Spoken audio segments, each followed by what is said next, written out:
नमस्कार, मैं नेहा शर्मा आपके साथ और आप देख रहे हैं जस्ट इंडिया। खबरों के प्रायोजक हैं रंज care showroom in Rohtak and Bahadurgarh. Showroom पर आएं, टेस्ट ड्राइव लें और गाड़ी बुक कराएं। Oscar super speciality hospital and trauma centre.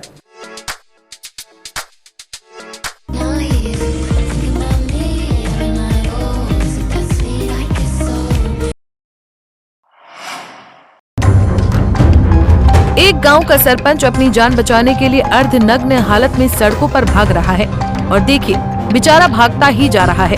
बदमाशों की गोलियों से भागता ये सरपंच कभी मुड़कर पीछे देखता है तो कभी दाएं तो कभी बाएं। हालात कुछ ऐसे थे कि पीछे पड़े बदमाशों की गोली उसे कब लग जाए कुछ पता नहीं।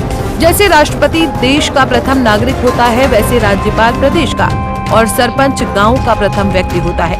ये कहते भी है और हमारे संविधान में भी यही लिखा है। इसीलिए उस वक्त जब सोनीपत के गांव बैयापुर का सरपंच हिमाचल बदमाशों से बचने के लिए अर्धनग्न होकर सड़कों पर दौड़ रहा था, तो अकेले सरपंच की ही नहीं बल्कि पूरे बैयापुर गांव की मान मर्यादा सरेआम लुट रही थी। जी हाँ, गांव बैयापुर के सरपंच हिमाचल का दिन दहाड़े अपहरण करने की कोशिश की गई थी। रिश्तेदार के घर जा रहे सरपंच को एक होटल से बदमाशों ने पिस्तौल के बल पर गाड़ी में बिठाया और फिर फार्म हाउस पर लेकर जा रहे थे। ये तो गनीमत रही कि रास्ते में अचानक गाड़ी रुकी और सरपंच खिड़की से कूदकर भाग निकला। सरपंच हिमाचल ने गांव बैयापुर के ही रहने वाले सुरजीत और उसके 5 दोस्तों पर किडनैप करने की कोशिश का आरोप लगाया है, जिसकी तस्दीक ये सीसीटीवी फुटेज भी कर रही है। बैयापुर का सरपंच हूँ, मेरा नाम हिमाचल है जी। मैं कल अपने ससुराल जा रहा था जी, अपने सारे के लड़के की वो पुचकारने के लिए। मैं घर से निकला। मैं घर से निकलने के बाद मैं जाकर ग्रीन लाइट होटल है जी, सूरी पेट्रोल पंप के पास। मैं यहाँ जाकर मेरी गाड़ी रुक गई। मेरी गाड़ी रुकने के बाद जी एक बंदा गांव का है सुरजीत, वो आकर बैठ गया मेरे बराबर में और 4 और बैठ गए जी। बोले चल इस गाड़ी को गन पॉइंट पर मेरे को यहाँ से वहाँ से उठा कर और मेरे को गाँव में ले आएगा देवेंद्र भुखे के फार्म पे। देवेंद्र भुखे के फार्म पे आने के बाद मैंने वहाँ पर ये मौका मिल गया, वहाँ पे ब्रेकर है, ऊंचा ब्रेकर है। उन्होंने गाड़ी मंदी की मैं खोल कर कूदने लग गया। इतने में उन्होंने 2 ट्रिगर दबाया, वो चली नहीं। ठीक है, वो ट्रिगर दबाया वो चली नहीं। चलो कोई बात नहीं, चली हुआ मेरी किस्मत थी, चली या नहीं चली।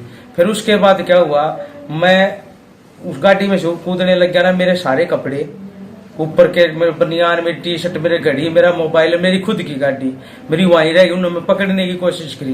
फिर मैं वो अपनी खिड़की खोल के कूदा ना। वो पिछली खिड़की मेरी ऐसी है तो उन्होंने लॉक हो जाती है, आगरली खुल जाती है, तो मैं खुल मैं पकड़ नहीं पाया मेरे को। इसी दौरान मैं गाँव में बीच में बगैर कपड़ा के टी शर्ट बुरशट के मैं भाग रहा हूँ और कई जगह कैमरे में भी आया हुआ हूँ।